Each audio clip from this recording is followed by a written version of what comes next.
abbiamo mezz'ora rispetto ai tempi previsti, alle 13:30 diciamo comincia la pausa pranzo, poi riprenderemo alle 3 e quindi il microfono è aperto, chiunque voglia intervenire sulle due relazioni o comunque fare un intervento rispetto ai temi oggetti di discussione, fatto.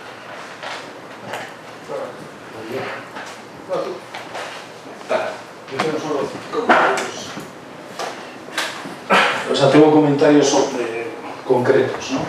Sí. Bueno, lo tuyo, Carmelo, tenía un par de notas sobre el tema del concepto de cooperación. Lo que gusta este rollo de historia conceptual, hay que volver para atrás, o sea, no es Robert Owen, en realidad es Adam Smith y es David Hume, el principio y el sistema de la simpatía.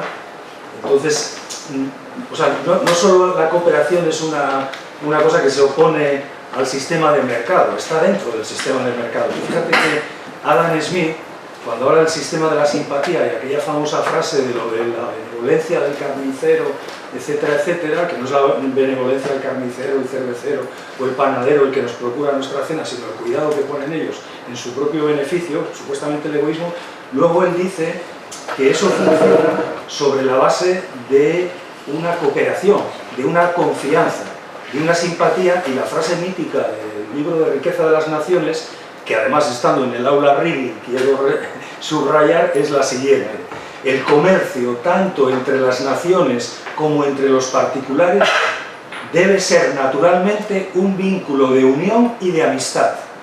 A mí eso me suena a cooperación, mediante el comercio, o sea, es una relación basada en la confianza, es una relación de cooperación, ¿de acuerdo?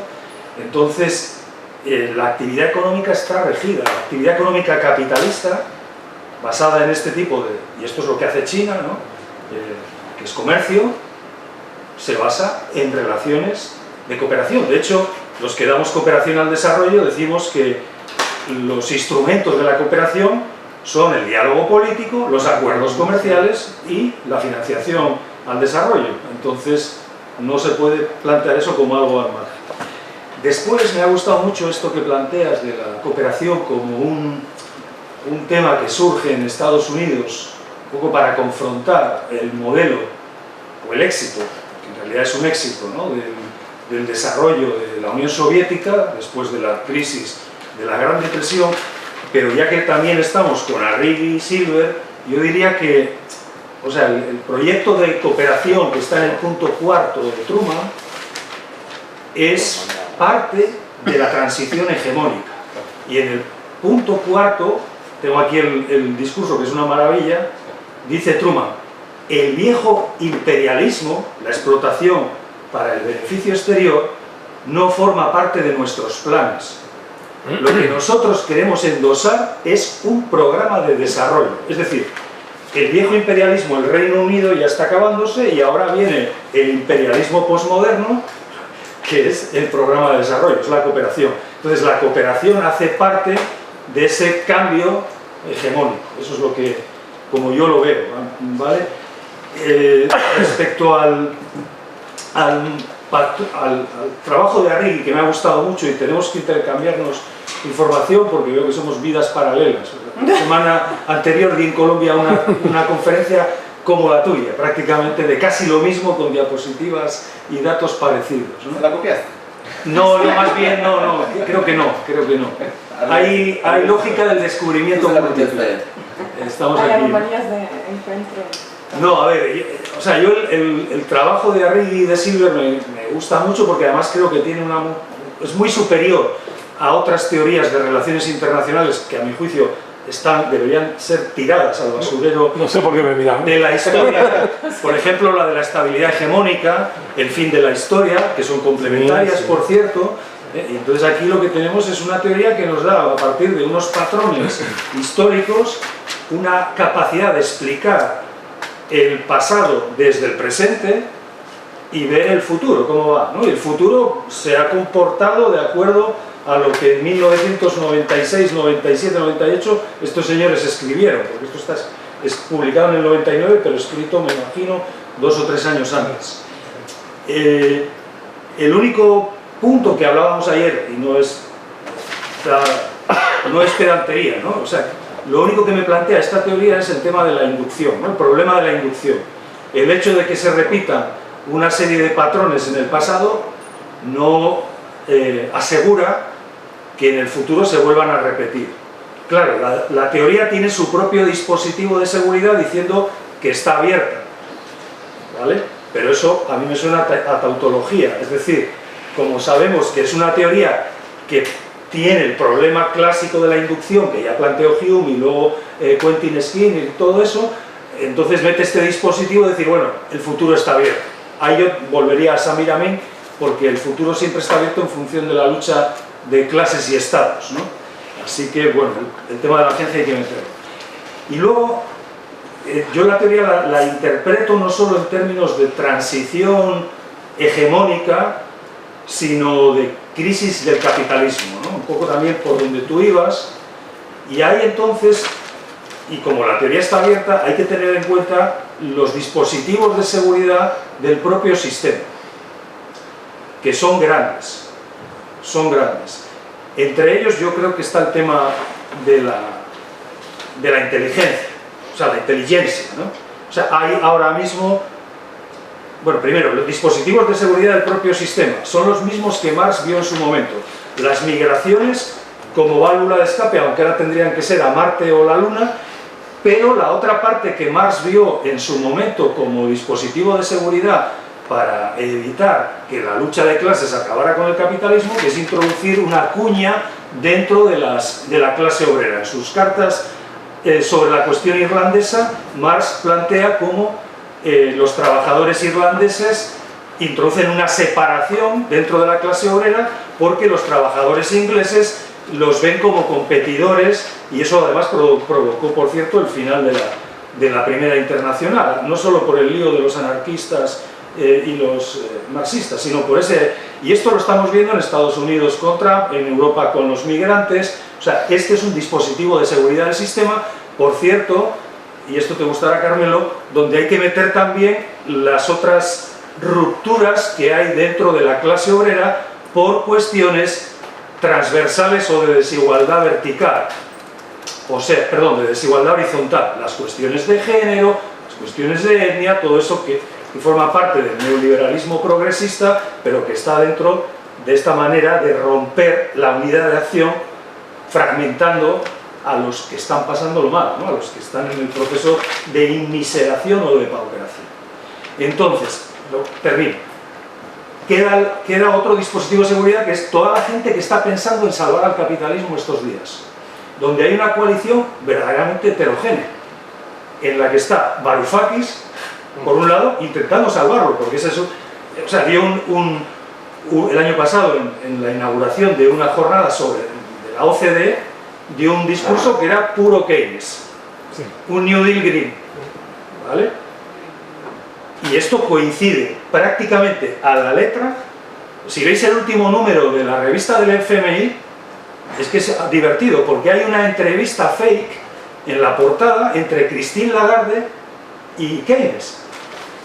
Y está narrada además. Y entonces, claro, ayer sale un artículo de Oliver Blanchard, que fue economista jefe del FMI, donde dice que esto de la deuda está sobrevalorado, porque ahora como los tipos de interés son tan bajos, en realidad debe haber expansión del gasto público. O sea, estamos en las mismas soluciones keynesianas otra vez para volver a salvar el sistema, y ahí está Varoufakis, está Oliver Blanchard, está Piketty, están premios Nobel como Joseph Stiglitz o como Krugman, e incluso Larry Summers, que fue el jefe de economistas, de asesores económicos del presidente Clinton, ¿vale? Es un ortodoxo, ¿vale? Es el señor que tiene el manual de introducción a la economía anterior al Mankiw.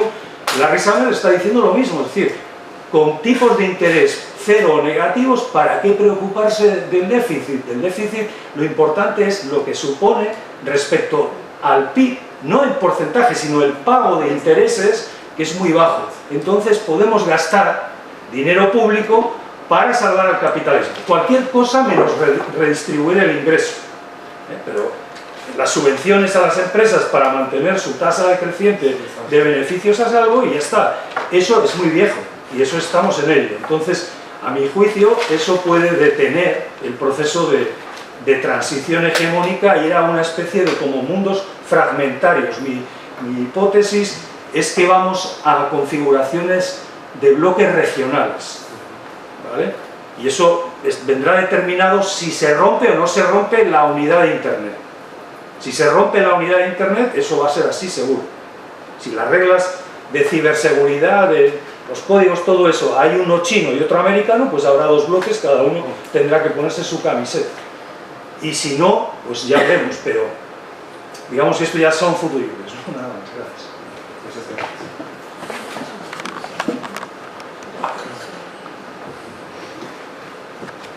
Volevo parlare spagnolo però. Habla In italiano. È difficile dopo tanti anni di studiare e leggere in spagnolo o in inglese e l'italiano averlo lasciato un po' da parte. Mi è piaciuta molto la vostra intervenzione. Io volevo solamente mettere l'accento su qualcosa che entrambi avete detto, che lei parlava dello scarto quando parlava dell'anomalia. Mi pare importantissimo, però si avvicina più a Wallerstein in questo caso a Righi quando è il superamento di questo capitalismo storico. Wallerstein dice che nel 2050 prevedeva un nuovo sistema mondo capitalista. Io penso che Righi, ed è un po' quando tu parli della cooperazione, si stia riferendo, quando parla della cooperazione allo sviluppo, tra il passaggio tra Westfalia e il consenso dell'ONU, in cui si conforma una nuova istituzionalizzazione in cui c'è l'ONU, il Banco Mondiale, il Fondo Monetario, il GATT, e la cooperazione allo sviluppo è parte di questa nuova configurazione sia del potere politico che del potere economico. Pensando un poco sull'anomalia, io mi chiedevo se è un nuovo sistema interstatale, un poco cercherò di riflettere intorno a questo punto, quello che la Cina sta intentando in Asia orientale con il banco di infrastruttura, con il nuovo banco dello sviluppo, con la sua stessa agenzia di cooperazione che è iniziata a partire dal 2018, se sono elementi che possono permettere di evidenziare questa anomalia e se davvero questo porterà a uno scarto sistemico, perché a volte quando si pensa nella Cina, io la vedo dentro di questo capitalismo però con un modello di sviluppo, e sono d'accordo con te, che ingloba a tutti. Il modello Cino e la nuova cooperazione per la trasformazione strutturale, che è il modello Cino che stanno impulsando in questo momento, è un modello che a prima vista sembra un modello che dovrebbe essere il vantaggio competitivo, in cui tutti i paesi potrebbero avere, come dice Justin Gifulin, e attraverso della teoria di Akamatsu, come si dice in italiano? Sì, dei cicli, tutti potrebbero avere un vantaggio competitivo. Questo credo che sia un elemento su cui discutere, perché la cooperazione allo sviluppo, a mio modo di vedere, oggi può rappresentare dentro di questo caos sistemico elementi sulla transizione egemonica da Occidente a Asia e Pacifico. E quindi la grande domanda diventa: è lo sviluppo? Un poco pensando nei grandi dibattiti su cui Amin, Wallerstein e lo stesso Arrighi. Amin hablaba el fantasma del desarrollo, Wallerstein diceva después, dopo il capitalismo che cosa? Potrebbe essere la traduzione. Penso che l'anomalia, il concetto di anomalia di fase interstiziale ci può aiutare tantissimo a capire se veramente stiamo superando questa fase di capitalismo storico. E questa è la mia ipotesi, e penso che un libro scritto nel 99 apre moltissimo oggi, soprattutto nel 2019. Stavo pensando non solamente a Huawei, se no all'accordo, alla celebrazione di oggi tra la Cina e la Nord Corea. Parlavamo giustamente del potere economico negli Stati Uniti e del potere militare negli Stati Uniti e del potere economico in Cina, però questa alleanza fortissima tra la Cina e la Nord Corea, che non viene vista dal punto di vista della pubblicità così come qualcosa di importante, oggi i cinesi celebrano questa iniziativa e la Corea c'ha l'arma nucleare.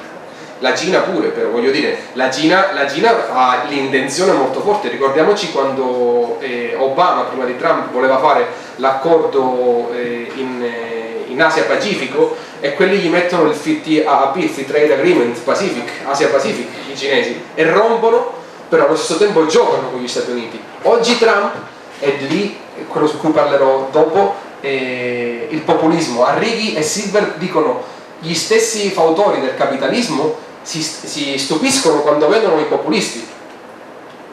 Lo dicevano nel 99, oggi abbiamo Trump negli Stati Uniti, Bolsonaro in Brasile, Salvini in Italia, Kaczynski in Polonia, Orban in Ungheria. È un sistema, è un vero caos sistemico. Per questo mi è piaciuto moltissimo la maniera in cui entrambi, un poco diversamente nella discussione, avete parlato dell'anomalia. E penso che, lanciando un po' la sfida in questo dibattito, è un concetto che può aiutare tantissimo a capire questo passaggio dell'egemonia da Occidente a Oriente. Scusate per qualche spagnolismo, però non lo so se... Italiano. È difficile. Io lo parlo proprio con certificati e tutto. Sì, tu mi entiendes perfectamente, claro. Pero no hables en siciliano. No, se hablo en siciliano no tengo ningún italiano, es perfectamente. Io, questo coso qua. Mi lengua madre. Devo alzarmi. Bueno, rápidamente. Tres puntos quería resaltar. En primer lugar, agradecer por la presentación de ustedes, que me estimuló las neuronas para pensar teóricamente. Me gustó mucho, la verdad me gustaron mucho las dos. Tres puntos quería destacar para no ser repetitivo con lo que colocaron los colegas. Por ahí me sale un portugués, sin querer. El primero es la cuestión de la anomalía. Creo que fue destacado una cosa importantísima que tiene de carácter teórico, que es fundamental, que es si es cambio y ruptura del sistema o dentro o intersistema. Yo creo que no tenemos respuesta para eso todavía, inclusive hay divergencia en relación a la interpretación que tenemos de Arrighi, ¿no? Igual usted es un poco más claro, como Ana colocó. La segunda cuestión es una contradicción fundamental que no la vi desarrollada, pero que creo que merece una reflexión mayor, que es la contradicción entre, que ahí sí estaría la lógica territorial, la lógica de los mercados, que es entre las clases capitalistas corporativas y el papel de los estados en este proceso. Y que lo estamos viendo ahora con la cuestión Huawei y las grandes corporaciones, ¿no? En qué medida las grandes corporaciones se ven, porque no es una nueva Guerra Fría, sino tenemos que redefinir Guerra Fría. Estábamos en la época de la Unión Soviética, había un bloque que estaba fuera del capitalismo, ¿no? Ahora estamos en una rivalidad intracapitalista, por lo menos desde ese punto de vista lo veo yo. Y esa contradicción inherente al capitalismo, ¿cuál es la especificidad? No es una respuesta fácil, ¿no? Inclusive una respuesta colectiva, no creo que sea individual en este momento. Entre las grandes corporaciones que tienen un monopolio, o tenían un monopolio de tecnología, uno de los monopolios fundamentales es Samiramin, ¿no? Del poder internacional, y el papel de los grandes poderes. El tercer punto es cultural. A pesar de que yo soy muy reacio a las visiones culturalistas, hay sí una... yo creo que no comienza, pero el libro de Martin Jacques sobre el Estado-civilización, y que después hay un libro de un chino que ahora no me acuerdo. El que nos pasaste, de Zhang, ¿no? Sí, Chang. Ese va a profundizar las características chinas de qué significa Estado-civilización. Y yo creo que en Occidente hay un reflejo en la anomalía, donde los monstruos crecen, diría Gramsci. Lo nuevo no nace, lo viejo no muere, y algo, esa anomalía puede extenderse no sé hasta cuándo, en el plano global, en los planos nacionales. Bueno, surgen monstruos en el sentido, bueno, vivo en Brasil, ¿no? Entonces, bueno, es un tema muy fuerte. Regresaste a la Edad Media. Bueno, pero es verdad, porque son tendencias culturalistas que cada país, Trump a su modo, Orbán a su modo, va a interpretar su cultura, diría muy fuerte, tal vez civilización para su invención de la tradición. Su invención de su propia cultura y tradición. Y en Brasil uno se ve la contradicción, daría también un seminario. Si nos acoplamos a una occidentalización en la cual el occidente no nos reconoce como occidente, digamos, es una cosa un poco bizarra, pero esa es una tendencia que creo que no está agotándose.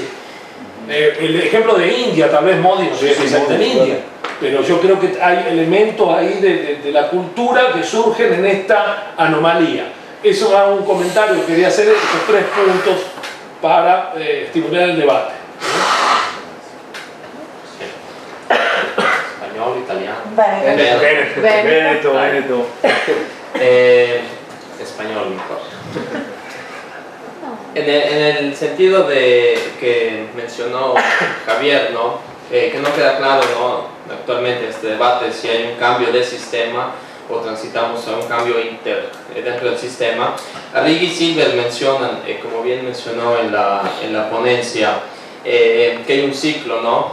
Que nos lleva a la hegemonía, la crisis, el caos, ¿no? Y finalmente la caída. Y también este ciclo no es solo de una lógica territorial, ¿no? Digamos que Silver y Arrighi dicen que también las empresas, ¿no? Van a seguir un poco el tipo de empresa, ¿no? Entonces Arrighi pone el ejemplo de la Indian East Company, ¿no? Y cómo cambia luego a las multinacionales de los Estados Unidos. Y entonces en esta idea de que China podría, ¿no? Ser el nuevo hegemón, no solo pensar China como Estado, sino las empresas chinas, ¿no? ¿Cuál es este nuevo tipo de empresa china que entonces darían la pauta para entender esta nueva hegemonía? Y entonces yo pienso así, o sea, digamos, no tengo los datos aquí a la mano, pero el nuevo tipo de empresa china que es paraestatal, ¿no? Es parte capital privado y parte del Estado chino. Entonces, generalmente las empresas que invierten, por ejemplo, en América Latina, como son paraestatales chinas, regresa el dinero a la misma China, al mismo Estado, ¿no? Y entonces corresponde con la lógica territorial de poder, pero al mismo tiempo concilia esta lógica capitalista del poder. Y entonces aquí, siguiendo muy bien lo que nos explicaba de este círculo, el leadership, ¿no? Es objeto de emulación. Y entonces Arrighi y Silver dicen que en la transición de la hegemonía británica a la estadounidense, ¿no? Empiezan a surgir estas empresas. Él habla de algo así como la invasión de las multinacionales estadounidenses en Europa, ¿no? Estaríamos entonces, la pregunta es retórica obviamente, ante la invasión, ¿no? Un poco entendiendo esto, la invasión de las empresas chinas, este nuevo tipo de empresa, ¿no? En América Latina, África, en el mundo, y entonces deberíamos ver cómo hay una emulación de este tipo de empresa actualmente para comprender entonces si vamos a un cambio de sistema o si estamos en un cambio dentro del sistema. La pregunta.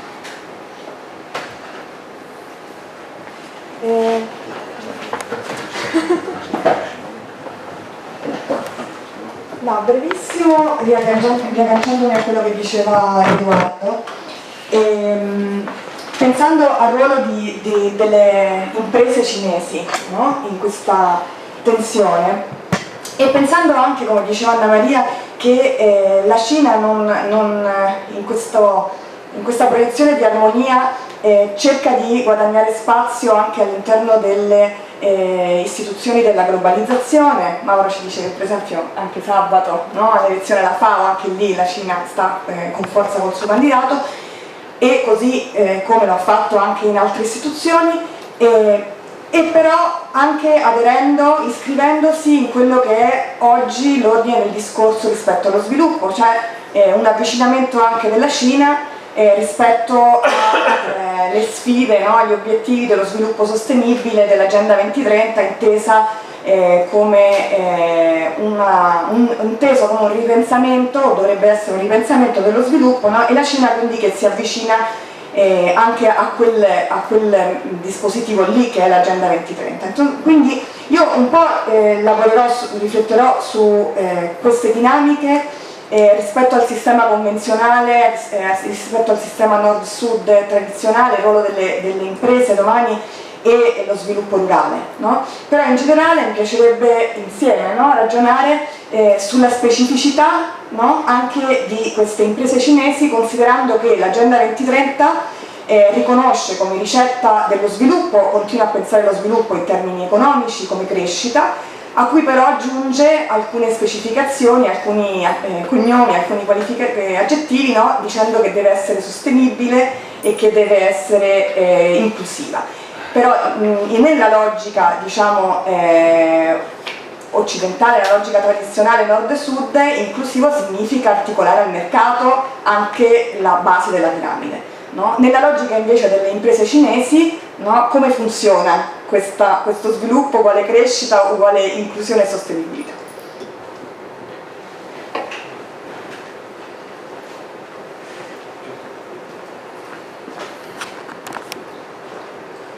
Yo creo que ha salido otra cosa importante que es, y esto es un poco recurrente, ¿no? Que es al final, o sea, ¿qué modelo económico hay detrás de China? Yo no creo que sea capitalista, lo siento. O sea, ahí la ontología del capitalismo es el valor de cambio. Y el valor de cambio es para obtener beneficios. Ellos dicen, por supuesto es ideológico, que su ontología es el valor de uso para la satisfacción de necesidades, que es que 850 millones de tipos en los últimos 25 años que eran pobres ahora estén incluidos. Es decir, hayan satisfecho sus necesidades, ¿no? Entonces, a propósito de las empresas estatales, las SOEs, ¿no? Las State Owner Enterprises, que es como lo llaman en la bibliografía en inglés, obviamente tienen beneficios, pero los beneficios van al sistema financiero que es público. Y el sistema financiero público lo que hace es dar crédito ilimitado a empresas para creación de puestos de trabajo en China y en otros sitios. Entonces, el asunto es que hay contaminación de las dos lógicas, ¿no? Porque claro, para satisfacer las necesidades tienes que entrar en el mercado capitalista, porque ellos no han creado, como dijo Javier, un sistema paralelo como fue el bloque soviético. Ellos parten de eso y venden teléfonos. La historia es si venden teléfonos para la lógica de la reproducción del capital o es para otras cosas que después el Estado demanda de esas empresas. Yo creo que ahí hay como mucho capitalismo de Estado. Pues si tú lees a los economistas de la Academia de Ciencias Sociales, que todos son del partido, ellos te dicen que la lógica del capital está subordinada a la lógica del trabajo. Y eso está así, o sea, Chen Enfu, que es el señor que sabe, ¿no? Como dice la canción, pues eso es lo que ellos te dicen. ¿Eso es ideológico? Probablemente, pero no es, yo creo que no es lo mismo, o sea, no es lo mismo la lógica sin fin del descuento futuro, que es la lógica del capitalismo, y la de estos señores, donde además, y esto por lo que comentaba también la colega, buscan como principio axiológico, y eso está muy bien en el libro que nos pasaste de Zhang, el principio axiológico de la cultura china es la armonía, no la libertad, que es el cuento del capitalismo. La libertad de elección, Milton Friedman versus el Tianxia, que es lo que tú estabas diciendo. ¿Vale? Es que todo el mundo cabe debajo de un enorme paraguas y cada uno tiene su cultura, tiene su sistema político, ellos no imponen nada. Yo creo que son dos cosas distintas. Hay una intención, creo, bastarda en muchos medios de decir, no, China es el alumno aventajado del capitalismo y se ha desarrollado gracias a las reformas capitalistas. No es verdad. China simplemente ha recibido inversión extranjera directa con la condición de formar joint ventures donde había dos digamos, cláusulas. Una, nosotros tenemos la mayoría de la empresa, 51%, y dos, usted páseme la tecnología que ya luego haré yo lo que me dé la gana con ella. ¿Vale? Porque si no es el sistema occidental que es trae el capital extranjero directo y que haga lo que quiere. Destroce el medio ambiente, viole los derechos humanos, repatrie beneficios, no pague impuestos. Creo que son dos modelos muy diferentes. Claro que el de China no es comunista, pero yo no creo que sea un sistema capitalista. No, desde luego no es. O sea, no es porque hay otras lógicas. pero perdón que intervenga. Aspetta, Vale, dale. Ah, telefono, con il microfono, scusa. pero tú citas en un trabajo, no me acuerdo todo lo que he leído, a Elmar Altvater, y ella justamente hace una crítica ecológica de la economía política, que dice estamos transitando de un capitalismo a un capitalismo ecológico que nos llevará inexorablemente a la destrucción. Entonces, digo, te lo comento porque no sé si lo Pero citas eso forma parte de otro no, debate pero que no- si no es capitalismo, digamos, hace una crítica de la economía ecológica, de la economía política, pone en duda. Yo creo que hay una transición hegemónica, pero creo que el punto central ¿es capitalismo o no es capitalismo? La cuestión ecológica ahí entra con toda su fuerza y rompe, aunque en el discurso China habla de, pero se de pasar puede- de valor de cambio a se valor, puede a valor romper de el uso. medio ambiente con comunismo también. No, claro, y Michel Lowy habla de ecosocialismo. Pregunta a la Unión Soviética. No, Michel Lowy tiene un texto sobre ecosocialismo Claro. que es muy interesante, en el Pero es cual que- el socialismo debe de tener como base a la ecología. Pero eso nos lleva al otro punto de la Agenda 2030 y su imposibilidad metafísica de conciliar dos cosas, que es la reducción de las desigualdades, que es otra vez el mito de la convergencia que China tiene porque a ellos le funciona, aunque no vale para el resto del mundo,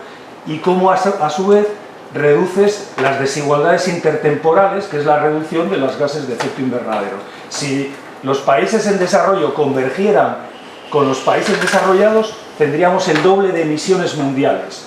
Algo no va a funcionar dentro de la Agenda 2030. O sea, el objetivo 10 te dice, reduzcamos eso, las desigualdades, y luego el 13 es, reduzcamos las emisiones. No se puede. Ni siquiera con el cuento del capitalismo verde. Porque a corto plazo es imposible.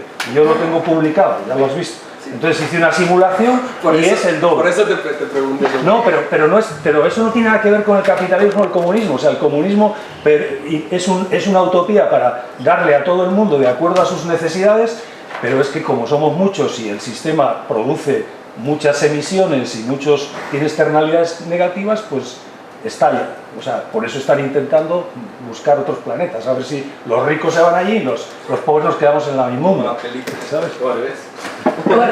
No creo. Nosotros nos quedamos en la parte mala, seguro. Depende de cuál mundo sea mejor, porque luego cambiarían de idea. Ponte che non hai pescato io. Sí, pescado ahora porque Non allá... hai scopo.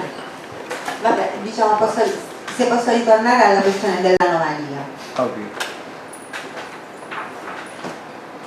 Il capitalismo va salvato, no? Perché va salvato? Diciamo, è significativo che si dica che va salvato il capitalismo. Non va salvata l'economia, va salvato il capitalismo. Significa che, diciamo, moltissimi sono consapevoli, ma non lo dicono esplicitamente, che il capitalismo è arrivato a un suo punto certamente particolarmente critico. Critico, totalmente d'accordo. La questione di Keynes, allora, le politiche keynesiane, no? Erano lo strumento per uscire fuori perché il capitalismo, diciamo, si riprendesse in un particolare momento storico. Keynes in questo momento non può essere la soluzione, no? Allora tutti quanti, moltissimi, diciamo, economisti, no, ritornano a Keynes dicendo no, vabbè, è Keynes, siamo in crisi perché dobbiamo riprendere Keynes, ma il mondo di Keynes è completamente differente.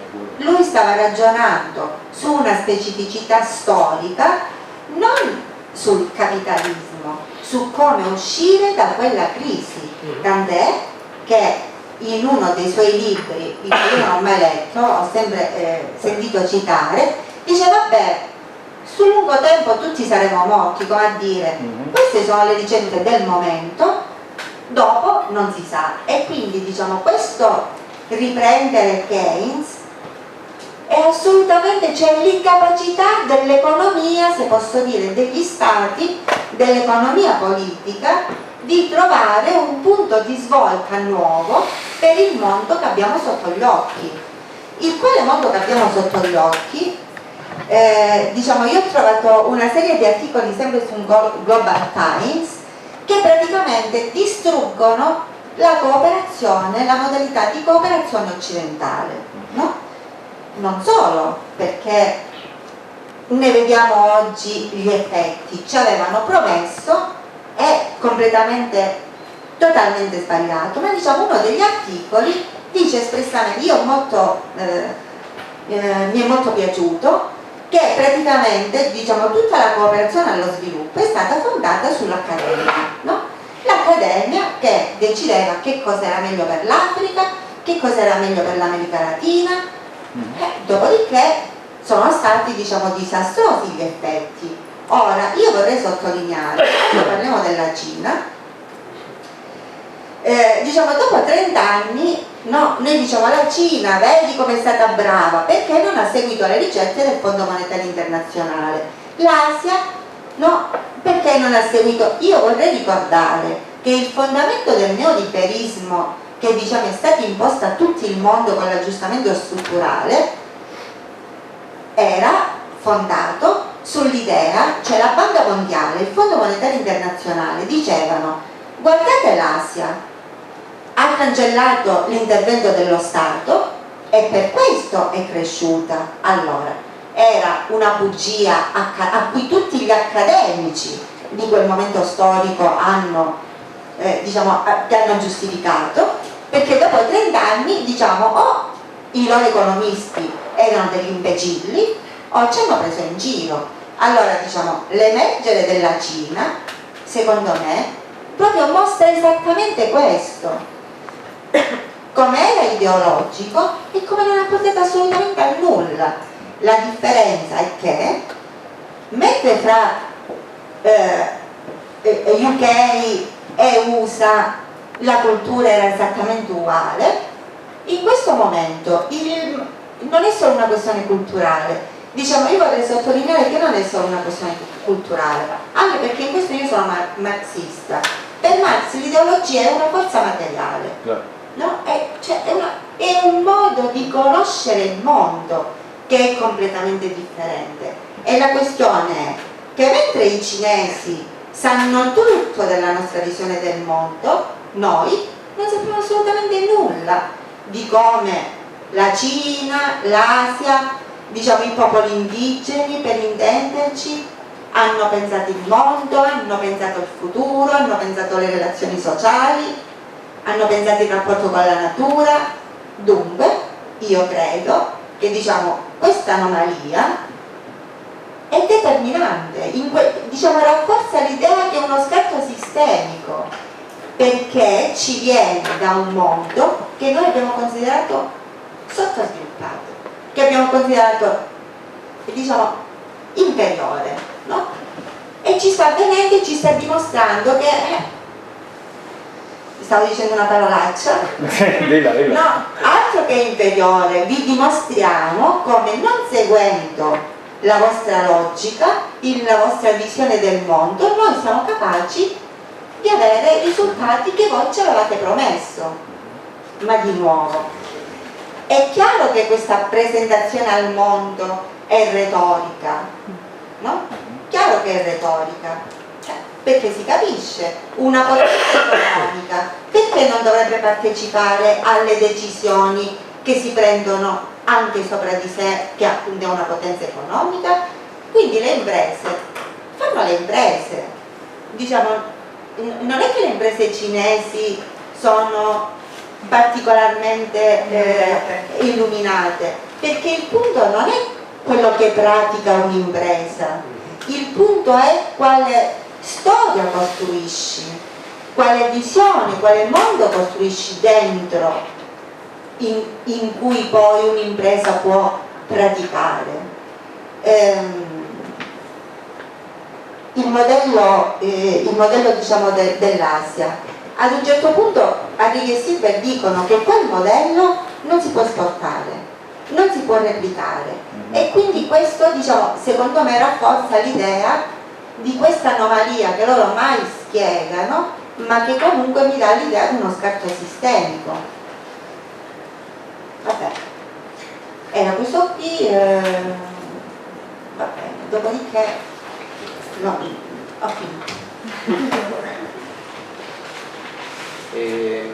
Sì, rispondo anch'io ad alcune delle sollecitazioni che sono arrivate. Rispetto a Raffaele, sulla genealogia dei concetti sono totalmente d'accordo con te, bisogna tornare indietro. Io citavo nelle slide Thomas Paine, che effettivamente è contemporaneo di Smith, interviene concretamente nella scrittura della Costituzione statunitense con un libro anteriore in cui dice esattamente le cose. Sì, dice esattamente le cose che, passando per Hume, Smith esplicitava in altri sensi. Alcune tue sollecitazioni hanno a che fare anche con diciamo, temi che poi sono emersi da altri interventi anche, e che io riassumerei in questo senso. Lo sforzo di semplificazione, di rappresentazione grafica e semplificativa che ho cercato di fare è stato motivato anche da una mia prima probabilmente superficiale interpretazione di Arrighi, che però vedo circolare ancora. Cioè, quando Arrighi parla di capitalismo non lo usa come sinonimo di sistema mondo. Nel sistema, nel modo in cui Arrighi concettualizza la realtà, il capitalismo è solo uno degli elementi che continuamente, come vi dicevo, sta in una linea di tensione con la logica territorialista, con la questione dello Stato. Quindi quando ci poniamo la questione, quello cinese è capitalismo o no,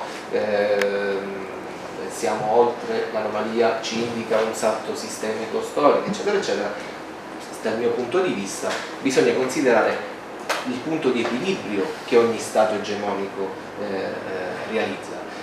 Quello che Rafael diceva rispetto al modo in cui la Cina, utilizzando tutto il retaggio, la carcassa, come la chiama Righi, del cataclisma che gli europei hanno abbattuto sul resto del mondo, e quindi quella forma di organizzazione del potere economico e politico che è la specifica articolazione che la Cina tuttora rappresenta. Quindi quando a partire da quella struttura la Cina entra apparentemente, viene cooptata all'interno del meccanismo del Washington Consensus, ma si comporta diversamente, come diceva Anna Maria, ma come dicevi anche tu, rispetto alle regole del 52%, eccetera, di fatto quello che si realizza è un particolare equilibrio tra elementi in cui sì, è in atto la logica capitalista per certi versi, ma all'interno di un contenitore di potere, di un sistema di organizzazione politica innanzitutto della realtà, della gestione del conflitto sociale, della gestione del conflitto ambientale, eccetera, che è peculiare e che si candida a essere all'altezza delle questioni sistemiche. Rispetto a questo riprendo anche ancora una volta un elemento citato da Anna Maria, ma che poi ripete Javier rispetto alla questione armonia-libertà e altri. L'universalismo del concetto di umanitarismo che i cinesi oggi propongono a livello retorico è diverso e più largo rispetto a quello che Truman per esempio esprimeva nel discorso sull'estensione globale del New Deal, che era stato rooseveltiano e quindi soltanto statunitense, no?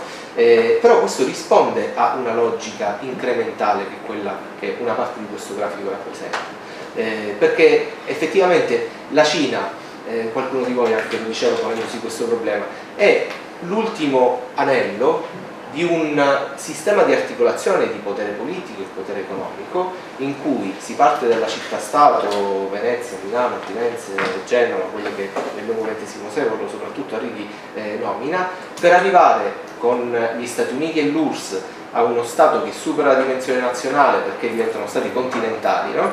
E multinazionali in alcuni casi, multietnici, eccetera, cosmopoliti, almeno nelle ambizioni, e la Cina invece rappresenta una sorta di grande nucleo che come madrepatria ha effettivamente il mondo, no? Cioè quando analizziamo i flussi demografici per esempio che preparano l'ascesa egemonica della Cina o controegemonica della Cina, non possiamo non considerare appunto la diaspora che integra il modo di potere politico della Cina.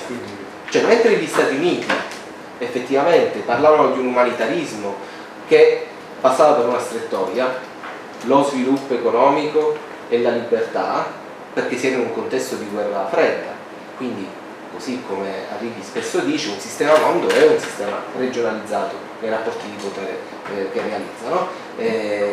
a partire quindi da uno Stato continentale, realizza un'articolazione di potere globale più ampia, ma non ancora totale, non ancora globale, non ancora estesa dal punto di vista mondiale. Beh, la situazione economica e demografica, socio-economica e sociopolitica che la Cina invece rappresenta dal punto di vista della particolare combinazione tra potere economico e potere politico che incarna, è effettivamente all'altezza dell'umanità. Questo in un certo senso diciamo, dà ragione ancora della quello che dicevamo prima nella pausa, dà ragione della efficacia, della capacità predittiva, direi, di intelligibilità del sistema di Adighi, nella misura in cui per esempio si legano, un altro discorso che avete tirato fuori, si legano il neoliberismo e il modo in cui la Cina produce attraverso il proprio sistema di imprese, ma anche il proprio sistema di diaspora, insisto, cioè un modo di gestire la demografia che è politico ed economico, produce l'offerta. Il neoliberismo cosa fa se non creare le condizioni della domanda per ciò che la Cina a livello di gestione delle imprese, politica delle imprese, crea dal lato delle condizioni dell'offerta. I prodotti cinesi entrano e invadono, come diceva il mondo occidentale, ma il mondo tout court, innanzitutto perché il neoliberismo crea una redistribuzione della ricchezza e una condizione di articolazione della domanda che è quello a cui la Cina risponde in maniera puntuale. Quindi anche in questo c'è come un salto dimensionale, un salto scalare che però segue una logica che quindi mi fa pensare che l'anomalia di cui il nostro dibattito degli ultimi giorni, l'anomalia di cui parla Anna Maria certamente può essere accentuata rispetto ad alcuni elementi, ma che probabilmente risponde ancora alla logica spirale.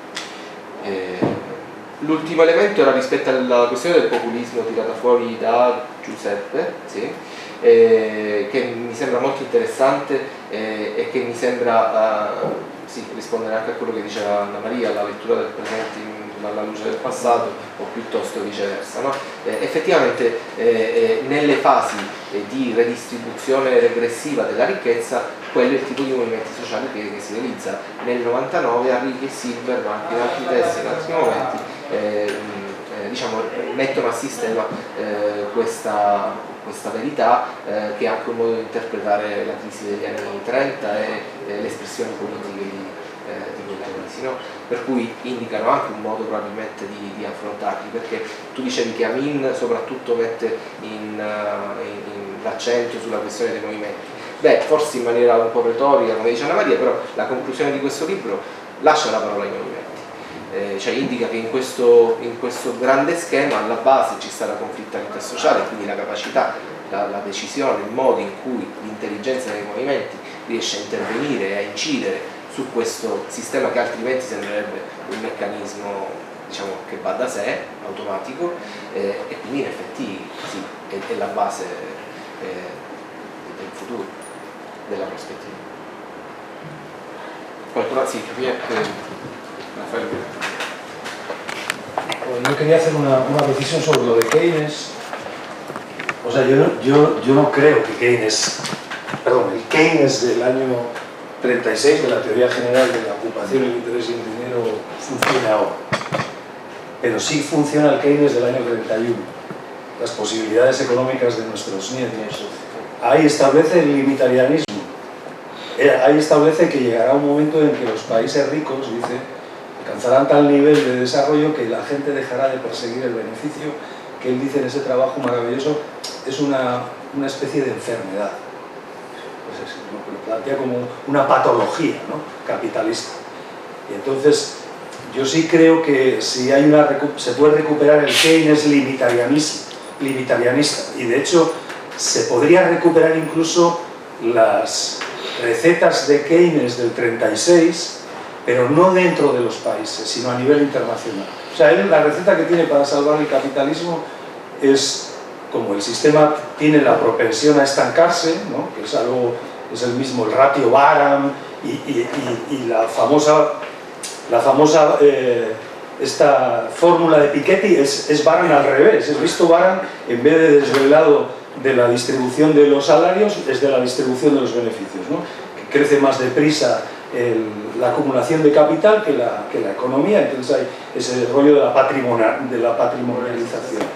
Baran lo que te dice es que la economía crece más deprisa de lo que crecen los salarios, entonces hay una redistribución desigual y eso tiende a producir estancamiento. Entonces la solución keynesiana para eso es redistribución del ingreso dentro de su esquema, que es nacionalista metodológico, o sea, dentro de los países. Entonces, y esto vuelve a la Agenda 2030. ¿Cómo se podría conseguir el cuento de la convergencia, reducción de desigualdades entre países y a la vez reducir las emisiones, reducir las desigualdades intertemporales, para que las generaciones futuras puedan disponer de lo mismo que tenemos nosotros ahora en términos de bienes ambientales? A través de una convergencia a la baja. Es decir, no que los países en desarrollo crezcan hasta aproximarse a los países desarrollados, no, a través del decrecimiento de los países desarrollados para que se genere eso, una convergencia al revés. Eso es Keynes también, aplicado a nivel internacional. Y ahí entra la cooperación y las viejas ideas de los socialdemócratas, que es tu cuento, ¿vale? Porque la cooperación es una agenda que sale del New Deal y luego, recordad, las propuestas fuertes de la cooperación para convertirla en un impuesto progresivo a nivel internacional son de Gunnar Myrdal, Premio Nobel de Economía sueco socialdemócrata, Jan Tinbergen, otro socialdemócrata holandés, ¿vale? Entonces ahí sí yo veo que hay una posibilidad de recuperar a Keynes, ¿vale? En ese aspecto no nacionalista metodológico, sino internazionalista. Sistema mundiale. Ma come cambia la ricetta di Keynes se tu lo porti sul livello mondiale? Lì tu devi, come dire, produrre e fare consumare. Non c'è più la questione del salario. Voglio dire, no? La gente deve avere non il salario che sceglie l'impresa, deve avere il salario giusto per equilibrare, però siamo fuori dal capitalismo. Cioè se io devo avere un salario que permite... No, la relación de capital y salario, bien. Pero dentro del sistema esa es una especie de solución socialdemócrata global, que es aceptando el capitalismo. Pero es que en China también hay relación salarial. Entonces, aunque no se produzca con la lógica de la acumulación infinita. Claro, entonces para eso me refería. No es un sistema capitalista porque no hay esa lógica, pero tampoco es comunista porque no es a cada cual según su necesidad, de cada cual sus capacidades, y cada uno se dedica al autocultivo o perfeccionamiento personal, que eso es lo que significa la palabra desarrollo, que viene de la biología, ¿vale?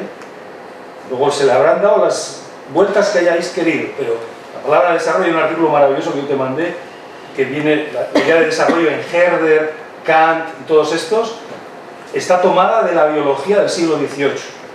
Y es como un organismo muy pequeño que se va como por, no sé cómo se llama la palabra en biología, partenogénesis o no sé qué, se va como convirtiendo en una cosa más compleja. Y luego eso metafóricamente es a nivel individual el perfeccionamiento de las personas a través de su autocultivo, ¿no? Por eso Malthus escribe su libro contra la idea de progreso, que es el ensayo sobre población, y se subtitula contra Monsieur Godwin, Monsieur no sé qué, y otros partidarios de la idea de perfeccionamiento humano, ¿vale? Los límites al desarrollo. Desarrollo y progreso. ¿Eh? El desarrollo vinculado a progreso. A progreso. Esa es la idea. Que no es la concepción china. No, claro, porque la Sun Yat-sen la concepción china es puramente desarrollista, la de los años 20, ¿no? De Sun Yat-sen, que es anterior incluso a la idea del desarrollo occidental. Entonces, bueno, esa era la consideración. Y luego, derechos humanos, China. Yo tengo escrito que China acepta la integralidad de las 3 generaciones de derechos humanos. Simplemente las interpreta al revés que Occidente. Occidente considera que hay una integralidad de las 3 generaciones de derechos humanos, pero da prioridad absolutamente a la primera. Derechos civiles y políticos sagrados. Derechos económicos, sociales y culturales sujetos al principio de realización progresiva. O sea, cuando te mueres, ya vas al cielo, ahí tienes derecho a la educación, sanidad y sexo con los ángeles. Y tercero, el derecho al desarrollo, que ni siquiera es una convención, es algo que es una declaración y por tanto es peor que en el cielo, ahí no llega nunca. Los chinos te dicen, no, mira, nosotros empezamos al revés, primero lo colectivo. La declaración del derecho al desarrollo nosotros la hemos llevado a efecto porque hemos convertido un país que era más pobre que África, en promedio, en términos de PIB per cápita, en el año 78, a un país que dentro de 2 años se va a graduar en desarrollo de acuerdo a las reglas del Banco Mundial. Sale de la lista del CAC. Eso, en el contenido de las generaciones de derechos, es dar cumplimiento a los derechos económicos, sociales y culturales, porque ellos reconocen que hay distintas culturas y tal, y cada uno se dedica a sus cosas. El Tíbet es una creación de los ingleses, olvídate. Y luego, la primera generación de derechos, a ti que te gusta tanto, los derechos civiles y políticos, eso está en un documento que a mí me encantó, que se llama China's Peaceful Development. Es un documento de 2011, que es un libro blanco de China, cuidado, previo al sueño de Xi Jinping, por tanto no sé si estará vigente. En ese documento que yo leí en su momento, me dejó impactado, te dice, China será una democracia en 2050. Antes no, porque no toca primero los derechos económicos, sociales y culturales. ¿Vale? Hoy hablan de dictadura democrática. Claro, pero esa doctrina tengo que decirte que seguro que ha variado porque lo que tú te referías del desarrollo pacífico, eso es de Hu Jintao 2004. Pero ahora tenemos el sueño chino de Xi Jinping y ahí es la lucha por el éxito. Esa es la doctrina oficial china y además incorporada a la Constitución porque está incorporada desde 2013. En la conferencia. Esa conferencia, la doctrina de esa conferencia pasó en el 19 Congreso, ¿no? Del Partido Comunista, y el pensamiento de Xi Jinping se ha incorporado a la Constitución y entonces ahora toca el sueño por el éxito, que sigue siendo pacífico, pero no ese es el envoltorio. El envoltorio es vamos a competir. Se acabó el bajo perfil, se acabó lo de ir pacíficamente. Vamos a ir pacíficamente porque su teoría siempre ha sido pacífica. Su relacionamiento con los demás es a través del comercio, la cooperación, nunca la guerra. Se pasó de eso a la credibilidad estratégica, de los 24 caracteres de Deng Xiaoping a la credibilidad estratégica. Habla de eso. Un minuto. Sobre la cuestión culturalista, estoy de acuerdo con Ana. ¿Por qué? Porque los mismos argumentos culturalistas que fueron usados por pensadores, sobre todo occidentales, menos Adam Smith, Leibniz, colocaban ese argumento como causa de el retraso y el estancamiento chino. Los mismos argumentos son usados hoy para entender por qué China es tan poderosa, tan avanzada. Se agota un poco en sí mismo, digamos. No lleva mucho ese argumento culturalista. Lo que yo quería colocar es algunas consecuencias de la utilización tal vez de la cuestión ideológica como fuerza material, sí. En ese sentido estoy totalmente de acuerdo. Y en el otro, ¿por qué no hacer una referencia en la última obra de Righi a Smith en Pekín? Claro. Sería interesante también hacer una referencia ahí. ¿Por qué? Porque ahí él rescata a Adam Smith, mostrando que era una de las excepciones dentro de la Europa de aquel momento que veía a China con otros ojos. Y ahí habla, creo que un poco la inversión de la visión de desarrollo. Me quedan 2 legados de esa obra que la trabajé con los alumnos. El primero es que el capitalismo no es una fuerza unívoca, que desemboca siempre, o sea, una crítica al determinismo.